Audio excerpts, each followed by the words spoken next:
ঢাকার ব্যস্ত মগবাজার এলাকায় একটি ছোট অফিস, নাম নির্ভর ট্যাক্স কনসালটেন্সি। সাইনবোর্ডটা খুব ঝকঝকে নয়, কিন্তু অফিসের ভেতরে ঢুকলেই বোঝা যায় এখানে কাজের গুরুত্ব অনেক। দেয়ালে ঝোলানো সার্টিফিকেটগুলো নিঃশব্দে সাক্ষ্য দেয় এখানে হিসাব শুধু কাগজে নয়, জীবনের সঙ্গেও মেলে। এই অফিসের কর্ণধার ছিলেন আরিফ মাহমুদ। একসময় তিনি নিজেও ছিলেন একজন সাধারণ চাকরিজীবী। কর রিটার্ন জমা দিতে গিয়ে জটিল নিয়ম, অস্পষ্ট ভাষা আর ভয়ের সংস্কৃতিতে বারবার হোঁচট খেয়েছিলেন।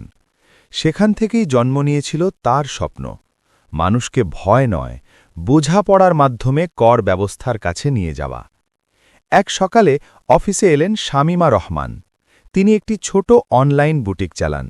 চোখে মুখে দুশ্চিন্তা স্পষ্ট। ভাই, আমি কি ভুল করেছি? কাঁপা গলায় প্রশ্ন। নোটিশ এসেছে। আরিফ হাসলেন। সেই হাসিতে ছিল আশ্বাস। নোটিশ মানেই ভুল না, অনেক সময় শুধু তথ্য পরিষ্কার করা দরকার, তিনি বললেন। শামীমার ফাইল খুলে আরিফ ধীরে ধীরে হিসাব মিলাতে লাগলেন। কোথাও গোপন আয় নয়, শুধু খাতভিত্তিক ব্যয়ের ভুল শ্রেণীবিন্যাস। আরিফ বোঝালেন কিভাবে আইনসম্মতভাবে ব্যয় দেখাতে হয়, কোন ছাড়গুলো প্রযোজ্য, আর কিভাবে ভবিষ্যতে ঝামেলা এড়ানো যায়। পরের সপ্তাহে আর একজন এলেন, রফিক সাহেব, অবসরপ্রাপ্ত স্কুল শিক্ষক। পেনশনের টাকায় করা ছোট একটি ফিক্সড ডিপোজিট নিয়ে তিনি আতঙ্কিত। কর দিতে হবে বুঝি? আরিফ শান্ত কণ্ঠে জানালেন, নির্দিষ্ট সীমার মধ্যে থাকলে করের দায় নেই, আর থাকলেও পরিকল্পনা করলে চাপ কমানো যায়। দিন গড়াতে গড়াতে নির্ভর ট্যাক্স কনসালটেন্সি শুধু একটি অফিস নয়, একটি আশ্রয় হয়ে উঠল। এখানে মানুষ কর ফাঁকি শিখতে আসত না, শিখতে আসত সঠিকভাবে কর দেওয়া আর আইনের ভেতর থেকে সুবিধা নেওয়া। একদিন এক তরুণ উদ্যোক্তা বলল, ভাই, আপনি না থাকলে আমি হয়তো ব্যবসাই বন্ধ করে দিতাম।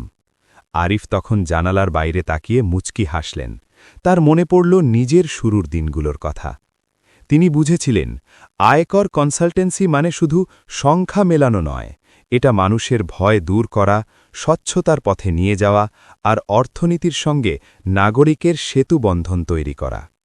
বছরের শেষ দিনে অফিস বন্ধ করার আগে আরিফ সাইনবোর্ডের দিকে তাকালেন।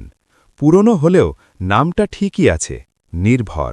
কারণ করের হিসাবের চেয়েও বড় যে হিসাব, তা হল মানুষের বিশ্বাস।